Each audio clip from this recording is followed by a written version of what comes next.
I was talking about this. Just do it, Showmaker. Okay, Oh, they let's left go. it in! So, right. Okay, need to talk about this. This is a new build that has been really terrorizing. Showmaker's played it some solo queues as well. It's been terrorizing the Korean ladder. You go Phase Rush, you go Lich Bane first, and the short trades that you're able to force. Pretty well in this one, a dangerous concept. Let's jump into the Rift for game 1. No word for Lucid. Looks like Lucid is also going to be pathing towards the top half of the map. King went for Fleet. Lethal Tempo, obviously, going to feel really strong in the early levels. And something that I didn't mention yet, but we need to highlight as well, is that the Jax is not only good into TF, but it also invalidates a lot of what they do go in as. That is... It was Faker, the last one to play the mid Diana. That is very, very cool. Dove, of course, used to be on Sandbox many moons ago. And it is... Is that the top lane? 100% win rate? Yeah, case in point, so Showmaker here really wants to get a Sheen as soon as possible, as we do see the Halo Blades trades not being very fun. The Ignite.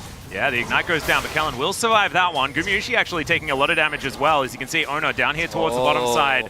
And Lucid gonna have to get here if they want to avoid some sort of dive. Looks like this wave not massively stacked as the snare is fantastic. Kerry is too far forward, but he is going to be able to survive with the flash. Still, disaster for T1. This early game is everything for this bottom lane. Oh, Ignite, but Owner is on his way. Sidestep, my God. Kellen playing with fire as well. I think they're pretty aware of the fact that this ward is down, as Lucid will find Owner. I am pretty sure aiming now, walking after Gumayusi as well as he flashes forward, stacks up the blight. Will he hit the arrow? He will, but it's not enough. Always drink your potions. And then get the immediate reset on her dash.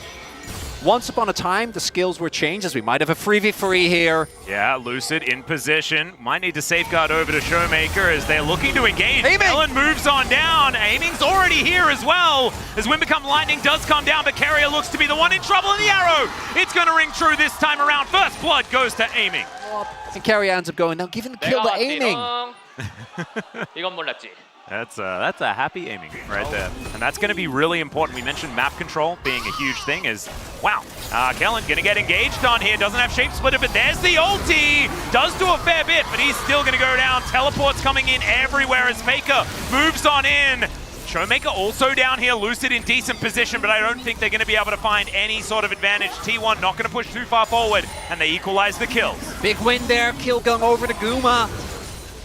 Allows him to put some pressure on these plates and further build the gold lead. Ooh, Chains of Corruption are going to connect here as Pop Blossom comes down. Gumayusi, that's a decent flash, but Lucid's still on top of him. The flash forward, the Hextech Ultimatum comes down. Now Ona gets on in there. Lucid will be taken out. Carrier down to half, but look at Ona. He is an absolute monster in this fight. Only 50% of his health bar goes down, and Faker wants even more. Aiming just by himself under the turret. The flash has to come out to avoid the shockwave.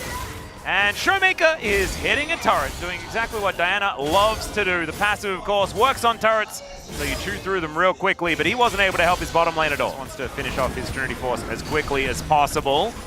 And now the arrow doing a fair bit of work here. Lucid just trying to avoid this dragon killing him. Showmaker is here. Yeah, Faker on the flank there as well. Ona just walks over, presses his smite button, and that is going to collect the Drake.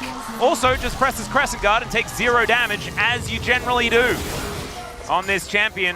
Kellen moving on over. That was a back from Carrier that was just allowed to happen inside that brush.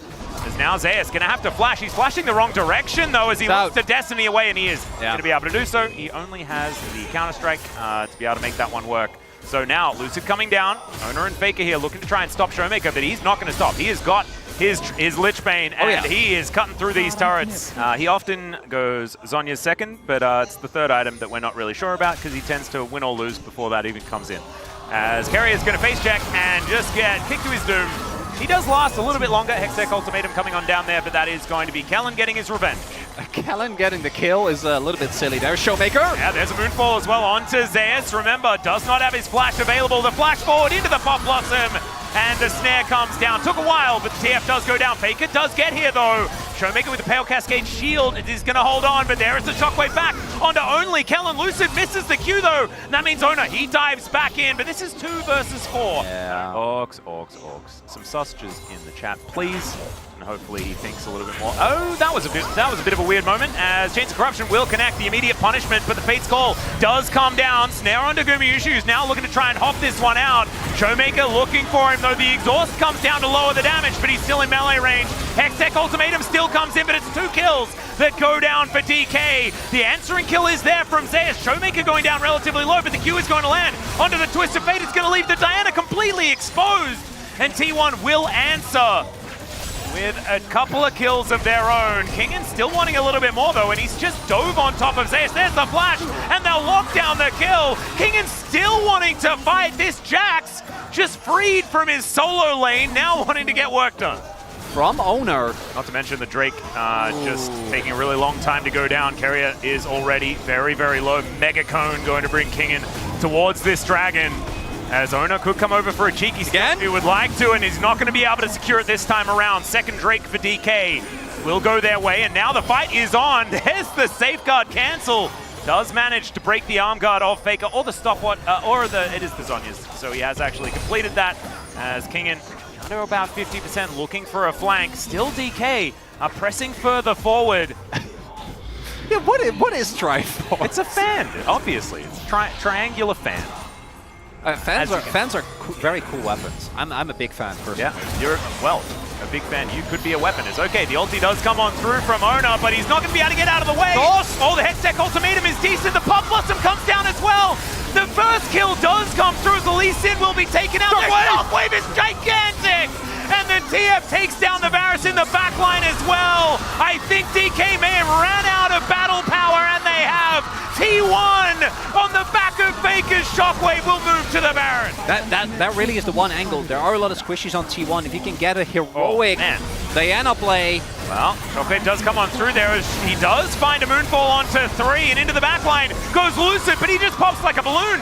They cannot do anything about it. Kingen now having to get out of there as the dissonance damage is just gigantic. Kellen down to about 1 health, and in goes Owner. He'll be able to take down the Nico here as Keria diving forward. Hextech Ultimatum going down. Zeus just uses him as a distraction as he tidies up absolutely everyone, and DK once again just lying on the floor.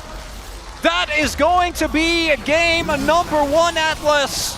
It was a tense fight, but one big mistake from DK around the Baron is all that T1 needed, and they're going to go up 1-0 in the series.